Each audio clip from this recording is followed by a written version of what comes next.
নমস্কার বন্ধুরা, কেমন আছেন সবাই? চলে আসলাম আরও একটি ছোট ভ্লগ নিয়ে।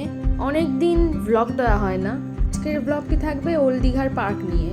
নিউ দীঘা থেকে টোটো ধরলে 10-20 টাকা নেয় এই পার্কটাতে যেতে। চলে গেছিলাম সপরিবারে পার্কে। গিয়েছিলাম বিকেলের দিকটাতে। পার্কটা একদম রাস্তার ধারেই।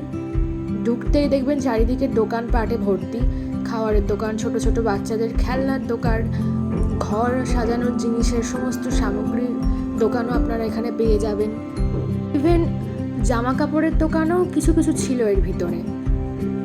আর এই যে পার্কের ভিউটা, যত সন্ধে হচ্ছিল তত এই জায়গাটার সৌন্দর্য যেন বেড়ে উঠছিল, কারণ এই সুন্দরভাবে সাজিয়ে গুছিয়ে রাখা লাইটিংয়ের জন্য। এই জায়গাটাতে প্রচুর লোক আসেন, ছবি টবি তোলেন, অনেকে ভিডিও করেন। তারপরে আমি আর মা চলে গেলাম ফুচকার দিকে। ফুচকা খাওয়ার পরে চলে গিয়েছিলাম একটি দোকানে। দোকানটাতে ঝিনুকের সমস্ত জিনিসপত্র ছিল।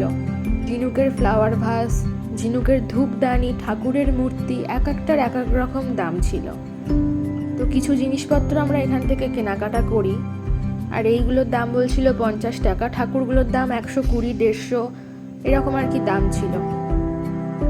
আর ওই যে আমাদের জিনিসগুলো প্যাকিং করেছে একটা প্লাস্টিকে। তারপরে চলে যাই একটি খাওয়ারের দোকানে। সমস্ত রকম ভাজাভুজি, বিস্কুট, মুখশুদ্ধির জিনিসপত্র সব কিছুই ছিল প্যাকিং করা। বাড়ি নিয়ে যাওয়ার জন্য বেশ সুবিধা ছিল এই দোকানটার থেকে। আমি মোরব্বা নিয়েছিলাম এই দোকান থেকে। তারপরে আর কি চলে গেলাম সমুদ্রের একদম সি বিচের ধারে, সমুদ্রের এই মনোরম পরিবেশটা উপভোগ করার জন্য। তখন জোয়ার চলছিল, আর দেখো ঢেউগুলো এত জোরে আসছিল, ওইখানে যে কজন লোক বসেছিল তাদের সবাইকে প্রায় ভিজিয়েই দিয়েছে।